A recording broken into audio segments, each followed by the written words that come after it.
আসসালামু আলাইকুম বন্ধুরা, কি অবস্থা সবার? আজকে আমরা নতুন একটা ভিডিও নিয়ে আসলাম। আমরা আজকে যাইতেছি কোন জায়গায়? কেল। কেল, হ্যাঁ, কুয়ালালামপুর। আমাদের সাথে আছে রুবেল। আর রুবেল ভাই কই? সুরিত তেল আছে খালি, ওই লোক আছে খালি খানার তেলে। যে জায়গায় খানা পাবে ওই জায়গায় ঢুকে যাবে। কি চুরি করলেন? কি জিনিসটা কি? কাজটা ফেরে নিয়েছে ওই তার কার কার কাছে? এটা মানুষের কাছ। আপনার কাছে আপনারা ধরে লাগাইছিলেন। আমরা বাস স্টপে আছি, বাস স্টপে গাড়ি চার্জ হয়েছে, গাড়ি আসতেছে অলরেডি, ওয়েট করতেছি আমরা। গাড়ি চলে আসছে, আমরা এখন গাড়িতে উঠতেছি। 6 সিট গাড়ি, 6 সিটে লাগবে। পিছে বস, পিছে কথা বলতে বলতে উঠতে। 6 সিটে গাড়ি চাচ্ছে। গাড়ি আসছে, গাড়িতে উঠে বসলাম সবাই। বল ভাই, গাড়িটা খুব ভিআইপি। আমরা বাজার করতে যাই সব গাড়ি নিয়ে। সবজি বাজার। হ্যাঁ, সবজি বাজার করতে যাইতেছি আমরা এখন। একটা জিনিস দেখেন, মালয়েশিয়ার রাস্তা কত চড়া। এটা হইলো যে টোল বক্স। একসাথে কয়টা গাড়ি পার হইতেছে দেখেন, একটা ক্রিকেট স্টেডিয়ামের সমান হইব চড়া। রাস্তাটা দেখেন, একসাথে কয়েকটা গাড়ি পার হইতেছি। এটা টোল বক্স আর কি। এই উপরে যে রাস্তার মতো দেখতে পাচ্ছেন ব্রিজের মতো, এটা হলো মালয়েশিয়ার মেট্রো রেল। আর মেট্রো রেলের ওই পাশে আপনারা যেটা দেখতেছেন, একটা লম্বা একটা দেখা যাক, লম্বা একটা ফিলারের মতো কিছু একটা দাঁড়ায় আছে। এখন স্ক্রিনে যেটা দেখতেছেন, এটা হলো যে পৃথিবীর দ্বিতীয় সর্বোচ্চ উচ্চতম বিল্ডিং, 118 তলা বিল্ডিং। এটার নাম হলো মালয়েশিয়ার মারদেকা টাওয়ার। এটার উচ্চতা হলো 678.9 মিটার। আপনারা সবাই জানেন পৃথিবীর সর্বোচ্চ ভবন হলো বুর্জ খলিফা, আর বুর্জ খলিফার পরেই পৃথিবীর দ্বিতীয় সর্বোচ্চ ভবন হলো এটা। এই দেখেন আরেকটা জিনিস, এটা হলো যে এই ফুটওভার ব্রিজ। বাংলাদেশে যেমন ফুটওভার ব্রিজ, মানে রাস্তার মাঝখান দিয়ে মানুষজন হাঁটাহাঁটি না করতে পারে, জন্য উপর দিয়ে রাস্তা।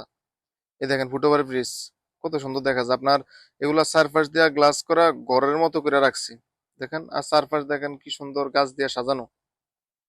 দেখেন দূর থেকে একটা জিনিস দেখা যায়, যাচ্ছে গম্বুজের মতো মসজিদের। এই যে জুম দিলাম আমি, দেখেন এই জিনিসটা দূর থেকে দেখা যায় ছোট, কিন্তু এটা নিচ থেকে যখন দাঁড়ায় তখন দেখা যায় উপরে মেঘের সাথে ধাক্কা খায়। এই জিনিসটার নাম আসলে আমার জানা নাই। আমরা আসছি এখন বুকিত বিন্তাং। আর এটা হলো যাই পুলিশ স্টেশন আর কি, মালয়েশিয়ার কুয়ালালামপুরের ভিতরে পুলিশ স্টেশন। কত তালা? প্রায় আপনার 40 তলার উপরে। আর এর পিছনে দেখেন ছোট করে কিছু একটা দেখা যাইতেছে, ওই রয়েছে কেএলসিসি কুইন টাওয়ার, মালয়েশিয়ার যেটার জন্য বিখ্যাত। জুম দিলাম, হালকা দেখা যাইতেছে। আপনাদের বোঝার জন্য একটা কথা বলি, আমরা এখন ওই কুইন টাওয়ার থেকে এখনো বর্তমানে আমরা 20 কিলোমিটার দূরে আছি। আমরা এখন গাড়িতে আছি, তারপরে দেখা যাইতেছে। অবশেষে আমরা আমাদের গন্তব্যস্থানে এসে বললাম, গাড়ি থেকে নামলাম। দেখেন সাইডে বড় বড় সব শোরুম।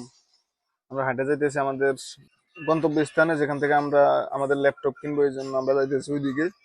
আমরা এখন ল্যাপটপের দোকানে আছি, আমরা চেক করতেছি ল্যাপটপ গুলা। এইচপির একটা ল্যাপটপ দেখলাম, 10 জেনারেশনের ল্যাপটপটা আমি চেক করতেছি আমার হাতে নিয়ে।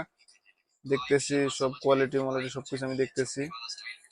লাস্ট পর্যন্ত আমার এই হাতের যে ল্যাপটপটা দেখতেছেন, এই ল্যাপটপটা পছন্দ হয়েছে, কিন্তু আমার এটার মাউস কোয়ালিটি ভালো লাগতেছে না। এটা কিন্তু আবার জেনারেশনটাও ডাউন। 8 জেনারেশন লোগোটাও আমার কাছে তেমন একটা ভালো লাগতেছে না। এই জন্য আমি 10 জেনারেশনের একটা দেখতেছি, যেটা 10 জেনারেশন, এটা আমার পছন্দ হবে। যেটার স্ক্রিন অন আছে এটা হচ্ছে 8 জেনারেশনের একটা ল্যাপটপ, কিন্তু এটা আমার বাটন কোয়ালিটি আমার ভালো লাগে না। আমার পছন্দ হলো যে যে এই যেটা দেখতেছেন স্ক্রিন বন্ধ, এটা পছন্দ। এটা 10 জেনারেশনের কোর i5। এটার নতুন প্রাইস বর্তমান 3,500 রিঙ্গিত, যা বাংলাদেশি টাকা 87,000 টাকা সামথিং। আমি সবগুলো ক্যামেরা সবকিছু চেক করতেছি, টেবিলের উপরে 4-5টা রাখছি। এখন এখান থেকে যেটা পছন্দ হয় ওইটা নেওয়ার জন্য কনফার্ম করব। আমি শুরু থেকে যে ল্যাপটপটা পছন্দ হয়েছে ওই ল্যাপটপটা লয়ে বয়ে রইলাম। আর আপনারা আমার হাতে যে ল্যাপটপটা দেখতেছেন, আমি যে ল্যাপটপটা তোমরা চেক করছি, এটা হলো যে এইচপির 10 জেনারেশনের একটা ল্যাপটপ, কোর i5। আর দোকানটা ঘুরে দেখায়, দোকানের ভিতরে আমাদের মতো আরো অনেক কাস্টমার আছে। দোকান দেখেন, পুরো দোকান বর খালি ল্যাপটপ, কম্পিউটার, মনিটর। অনেক অনেক মানে বলার ভাষা নাই। এগুলা নতুন না, এগুলো হলো যে আপনার রিপাবলিশড ল্যাপটপ। অবশেষে 2-3 ঘন্টা ঘাটাঘাটির পর আমরা ইসার জন্য ল্যাপটপটা নিলাম। আমরা অবশেষে ইসার জন্য যে ল্যাপটপটা নিলাম ওটা হলো যে এসপির 10 জেনারেশনের, যেটার বর্তমান মালের রিঙ্গিতে দাম হলো যায় 3600 রিঙ্গিত বা 3700 রিঙ্গিত। যেটা বাংলাদেশের প্রাইস হলো যায় প্রায় 90,000 টাকার মতো নতুন। আর আমরা রিপাবলিশটা কিনলাম 50,000 টাকার মতো পড়লো আমাদের আর কি। অবশেষে আমরা কেনাকাটি শেষ, এখন বাইরে দাঁড়ায় আছি গ্রাফের জন্য। এখন আমরা গ্রাফ সার্চ দিছি, গ্রাফ সার্চ দিয়ে বাইরে দাঁড়ায় আছি গাড়ির জন্য ওয়েট করতেছি। অবশেষে গাড়ি আসলো, আমরা গাড়িতে উঠলাম। আমরা এখন যে রাস্তা যেতেছি এটা হলো একটা টানেল। আমরা এখন কুয়ালালামপুর আছি। কুয়ালালামপুর থেকে আমাদের বাসা অনেক দূর, এই জন্য আমরা ড্রাইভারের শর্টকাট রাস্তা দিয়ে যাওয়ার জন্য বলছি, এই জন্য ও টানেলের ভিতর দিয়ে ঢুকছে। দেখেন টানেলটা দেখেন। এই জায়গায় কিন্তু এখন মোবাইলের টোটালি কোনো নেটওয়ার্ক নেই। আর সামনে যেটা দেখতেছেন এটা হলো একটা টোল বক্স। শুধু এটা দিয়ে শুধু যাওয়ার রাস্তা, আসার রাস্তা না, শুধু যাওয়ার রাস্তা। এমনকি যাইতে পারে, একসাথে যাইতে পারে প্রায় 30-35টা গাড়ি। দেখেন এই যে দূর থেকে যে বিল্ডিং গুলো দেখা যাইতেছে, যে ছোট ছোট তারাবাতির মতো কিছু একটা ঝুলে রয়েছে, এগুলো প্রতিটা এক একটা তালা, এক একটা বিল্ডিং প্রায় 70 তলা 80 তলা। এখন রাত্র প্রায় 11টা বাজে। আমরা অলরেডি আমার রুমের সামনে চলে এসেছি। যারা যারা ভিডিওটা শেষ পর্যন্ত দেখছেন সবাইকে অসংখ্য ধন্যবাদ।